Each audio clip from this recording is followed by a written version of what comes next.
And we continue our coverage of the war on Israel against Hamas terrorists. The world is watching as deaths in Israel near to 1,500 people, hostages remain captive by Hamas. The latest news from the Middle East from earlier, a strike that hit a hospital in Gaza.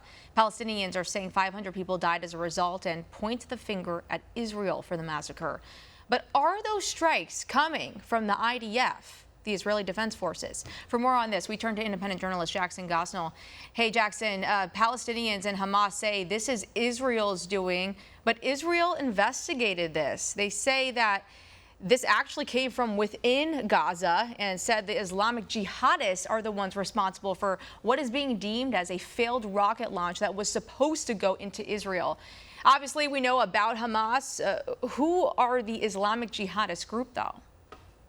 Well, it's a militant group. It's good to be with you, and they are alleged to be responsible for all of this. As you mentioned, initially blamed was pointed at Israel, but Israel says that the explosion was caused by a barrage of rockets that were fired by the Palestinian militant Islamic Jihad, as you just mentioned, and obviously a group of some very bad people, right? And so there is a lot of finger pointing, obviously. Many of the news outlets just picked up the story that, oh, Israel was responsible for this hospital attack and just ran with it, but later they corrected the record. It's important to note that hundreds are feared dead as a result of this. We don't have an exact number at the moment, but certainly hundreds are going to be among those who have been killed, unfortunately, as a result of this. And this happened at a hospital. And, you know, typically, I mean, obviously these people are at war, right? So really nothing's off limits. But in most cases, a hospital will be, you know, some sort of a refuge for safety, and it certainly turned against that way today. So President Biden will meet with Benjamin Netanyahu in the coming days. There was this big meeting that was supposed to happen between the president as well as other Arab leaders, but that was canceled after the hospital attack. And as the president was leaving to head over there, he learned that news. So it's kind of thrown a wrench in all of his plans as he prepares to head over and meet with Netanyahu. So a lot of moving parts to this story today. Yeah, I mean, totally. I'm trying to keep up with all of it, but there's just so much. Jackson, what's been the media's response? How are the mega legacy media, the New York Times, the Wall Street Journal, the BBC, how are they covering this? And I just want to point out, the New York Times today changed their headline 3 times on for who is to blame for this missile attack in the hospital in Gaza. So interesting that I see them reversing course.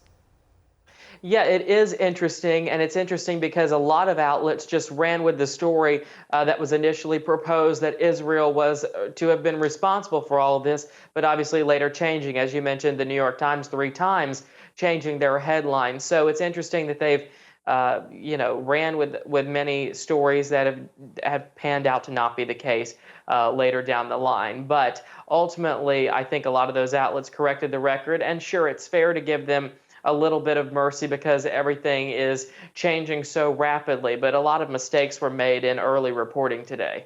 Yeah, well, I don't know if it's too late, Jackson, because the propaganda machine is working harder than ever, and it's unfortunate that people fall victim to this. They actually think Israel's the one doing this. Israel has no business killing innocent lives. I mean, we know this. You can just read Hamas's charter and the Palestinians' charter, and you can come to find out that it's not in their best interest to preserve human lives. We know Hamas uses children as human shield. I mean, we know all of this. They have propaganda cartoons at such a young age just to get the brainwash starting so young so that when they grow up, they learn to hate Israel. These are all the things that we've been saying for years on end. And these new people that are trying to figure out or trying to learn the war, I mean, they're just not getting the best information. And I do blame the legacy media because they are largely responsible about the information that gets circulated around online and everywhere else. For all our viewers asking where One America News is heading in the future, we would like to introduce you to OAN Live. OAN Live is the best way to stay up to date on all of the hard-hitting, straight-shooting, national and international headlines. And the best part is, OAN Live is only $4.99 per month. All the credible, honest, unbiased reporting One America News offers at a fraction of the cost of cable. Just go to OANN.com to easily sign up for OAN Live and stay informed.